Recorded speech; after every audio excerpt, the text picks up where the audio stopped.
嘿 ，Hello， 大家好，我是成田。那么这一次呢，在上海乐器展的时候呢，我又采访到一位非常厉害的吉他手，甚至可以说他就是一位变态的吉他手。那么他呢，就是来自日本的吉他手 Yas Nomura 野村康贵。那么了解他的朋友们呢，就不用多说了。还不知道的话呢，建议先去看一下他的视频。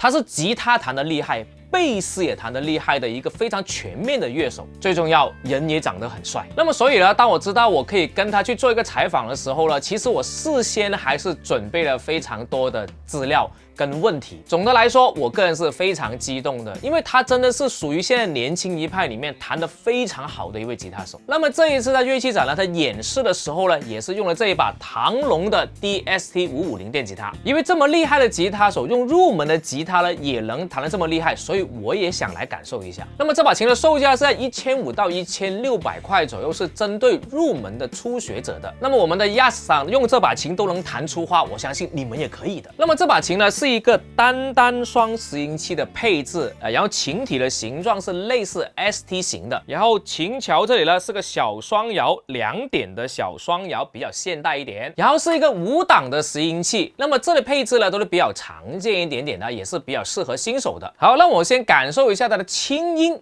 是怎么样的一个表现。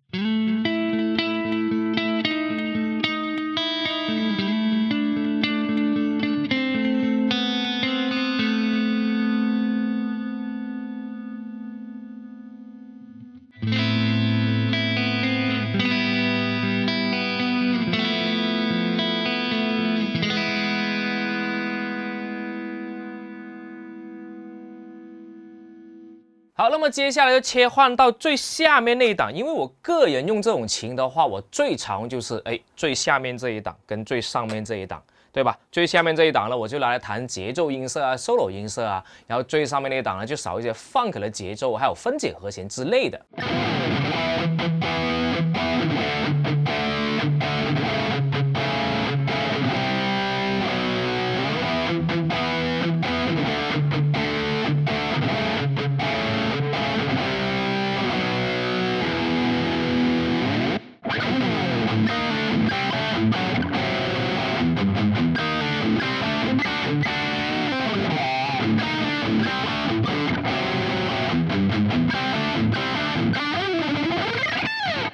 好，那么就目前而言呢，我感觉声音还是蛮清晰的哈。那么接下来试一下 solo 的音色。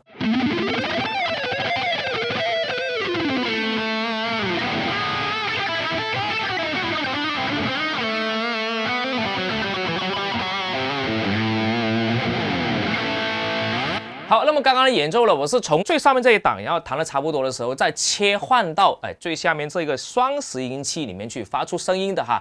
那么这种呢，也是我们单双里面经常使用的一种技巧，就是要创造单线圈跟双线圈之间的音色差，从而呢让观众听到，它好像有2种音色在一起。但为什么它切换音色会这么快呢？其实这个秘密呢就在这个单双拾音器之间的切换了哈。所以这一个呢，大家是可以学起来的。好，那么其实对于这把琴来讲呢，因为这个售价，好像我们去挑一些毛病也没必要，对不对？价格就摆在这个地方了，但是我也觉得它呢，在这个价格上面呢，做到了一些我认为在同等价位上面呢，可能它比较优秀的一些地方。就比如说这个上弦的地方它是带弦锁的，那我觉得这个东西可能对新手来讲还蛮友好的。然后这个琴颈它是这个烤枫木的，对不对？烤枫木的话，它就相对比较稳定一点嘛。还有这里有个小波档是给这个拾音器的切单用的哈，所以这个波档在最下面跟上一格的时候。它是会产生这个作用的哈，就可以把这个小波档加到里面去，让这个切单的功能呢配合其他的拾音器一起使用的话呢，那么你的音色选择呢就更多了。那么还有一点呢，我觉得还是蛮细心的，就是咱们的品丝，对吧？首先它是一个比较细的品丝。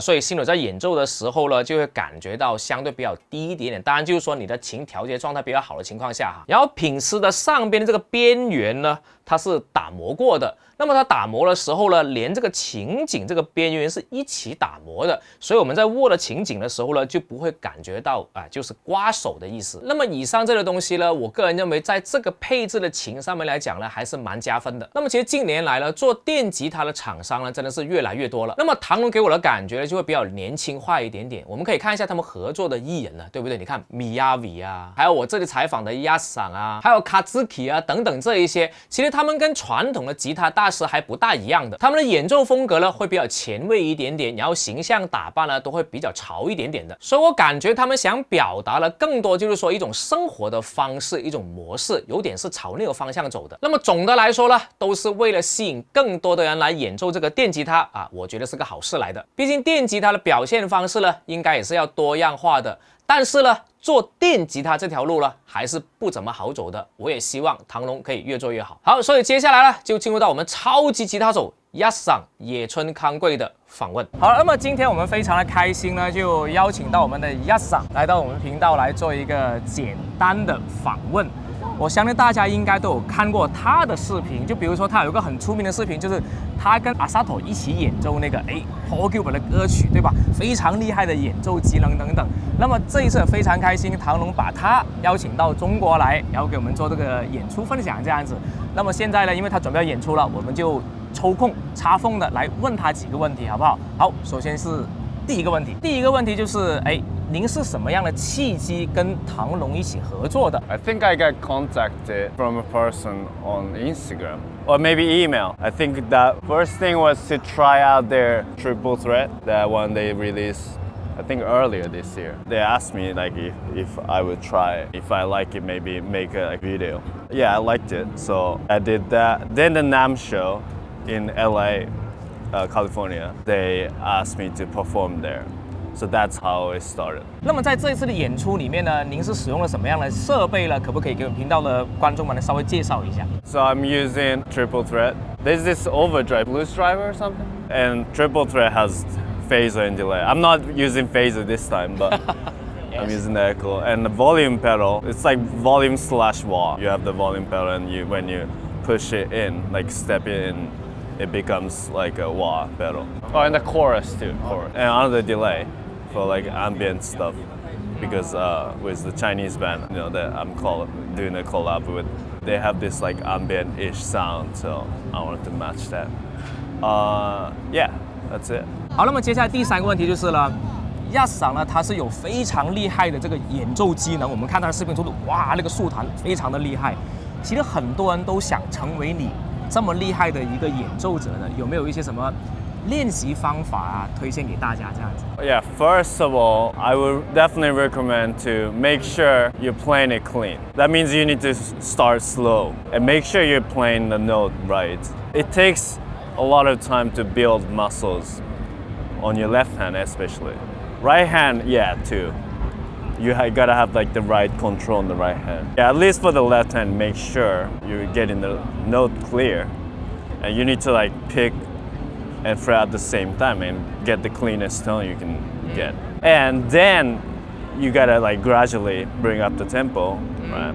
So that's the hard part, because if you just like do it slowly, like gradually, sometimes it doesn't work. Sometimes you need to like play a little bit faster, that you're kind of sloppy, but you're almost there. I can't tell you the detailed practice because I don't have a guitar, but that I would say like practice slow first, then bring up the speed little by little, and learn from like good players.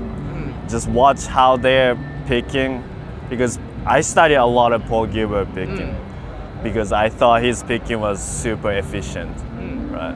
So whoever you think, like whoever, study how they're picking and try to like match, I used to look at the mirror and practice for the whole time, just watching my posture and everything. Left hand too.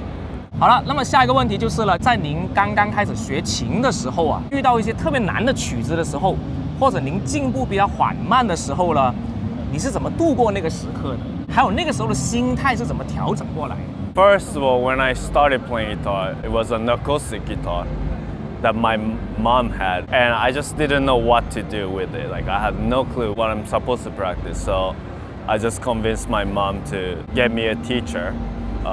Like after a few weeks, I struggled in the beginning, like really hard. The teacher was like, "Oh, so like, what do you want to play? Do you want to play acoustic or electric?" And of course, electric, because that's what I wanted to do. He was like super helpful with, technique and all that stuff. So definitely, I mean, if you can afford it, I would get a teacher.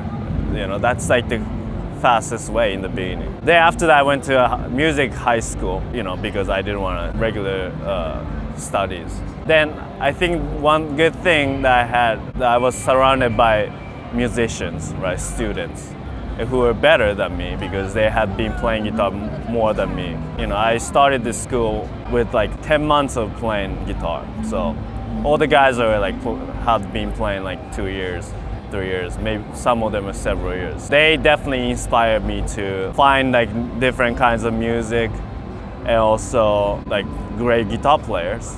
I was introduced to Dream Theater from a friend, so I practiced that. If you feel uninspired, I would just like try to go see shows. The best is to have friends around, who play music. If you don't have any friends, or if you can't afford to go see shows, then watch videos, right? You definitely get inspired. That's what I did. Yeah. 好了，那么接下来问题就是，因为在我们的频道里面呢，很多同学都是对这个吉他不是很熟悉，或者是刚开始学琴不是很久的，我就希望说Yasさん能不能给一些建议给他们？这个建议最好就是说，你越早知道会越好的，这样对大家以后演奏的时候会非常有帮助的一些建议。So yeah, one is your posture and like your picking and fingering. I teach online a lot of I've taught like a lot of people. Some of them have really like weird picking, right? Like the posture or whatever. So that is hard to fix once you have really crazy one. So I will try to watch your favorite guitar players and just try to copy, right? Like what they're doing. Because that's hard to fix once it's like all messed up. And left hand, I would try to keep the fingers as close as possible to the fretboard. In the beginning, it's okay. It doesn't really matter when it's slow. But when you want to go really fast, it's more about the efficiency, like how few of the movement you have when you're playing. If you're playing like this, you just have time, like you waste time by this motion. But if you're just moving this, just a little bit, you can tap more, right? Like, right? Like this takes more than this, right? When you have smaller movements, it's gonna be faster at the end. So I would try to focus on that in the beginning. Secondly, don't forget to have fun too, because if you're just like practicing like exercises only, like that's not fun. Like I was doing that, but I wish I played more music too. Play over the tracks, just have fun. If you want to be like a good musician, you need to listen to a lot of different kinds of music, a lot of different bands. Because I was only listening to like specific bands. I wasn't listening to many bands back then. I wish I did. Of course, I listen to a lot of different kinds of music now. You ask your friends who their favorite artists are, and maybe you can check them out. Or you just go on YouTube, Bilibili, right? I still try to find new music to listen to. I always ask my friends when I see them, like, have you been listening to? And I check it out, and if I like it, that's great. I listen to them more. Even if I don't like it, it's okay. At least I try to listen. 接下来就是说，其实您除了能弹吉他以外，我在您的频道看到你弹贝斯也是很夸张的。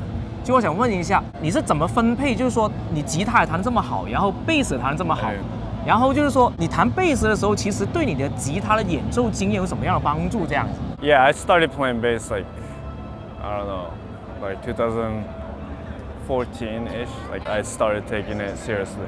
One thing that helped the most is probably the timing, the rhythm.